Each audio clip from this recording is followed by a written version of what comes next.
Kumusta kabayan?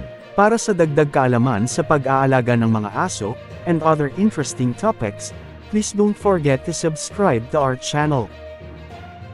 Bumababa nga ba ang presyo ng mga purebred dog sa Pilipinas dahil sa Bukawi Pet Market? Iba't ibang dog breeds ang ibinibenta sa sikat na ngayon na bilihan ng aso sa Bukawi, Bulacan Pet Market. Hindi nga lang mga aso ang makikita dito kundi iba't ibang uri ng hayop. Nakilala ang Bukawi Pet Market dahil sa maraming dog breeds na mapagpipilian dito.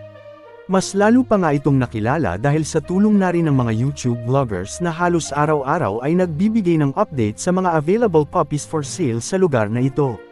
Mapapansing di hamak na mas mura talaga ang presyo ng mga tuta na mabibili dito kumpara sa mga pet store sa Maynila o maging sa mga online pet shops at kahit pa nga sa mga kennels ng mga dog breeders. Kaya nga ang tanong ng ilan, bumababa nga ba ang presyo ng mga purebred dogs ngayon dito sa atin dahil sa Bukawi Pet Market? Siguradong may iba't ibang pananaw ang bawat isa sa tanong na ito. May magsasabi ng oo at meron din namang hindi. Pero hindi may kakaila ng kahit sino, na sa kahit na anong bagay man na mabibili sa merkado, siguradong may epekto sa pagtaas o pagbaba ng presyo kapag mas marami ang mapagpipilian at mas marami ang nagtitinda lalo na kung mas mura ang halaga.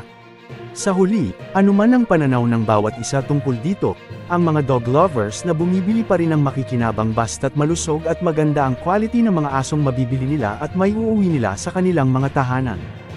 At syempre para sa kapakanan naman ng mga aso at tuta na ibinibenta, sana ay naaalagaan sila ng tama at maayos ng mga nagbebenta at mga bumibili sa kanila. Pero ang nakakalungkot, makikita natin sa mga videos ng mga ilang vloggers sa Bukawi, Bulacan Pet Market na hindi lahat ay nasa maayos na kalagayan. Makikita ang ilang mga aso na nagsisiksikan na sa mga maliliit na kulungan. At yung iba naman ay hingal na dahil sa init. Meron din namang iba na halatang nanghihina na. Sana nga lang, kasabay ng pagsikat ng Bukawi Pet Market ay matutukan din ng mga namumuno dito at ng lahat ng mga seller dito ang kaligtasan at kalusugan ng mga asong kanilang ibinibenta at pinagkakakitaan.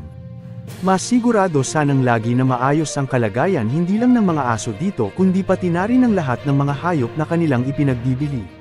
Maraming salamat kabayan!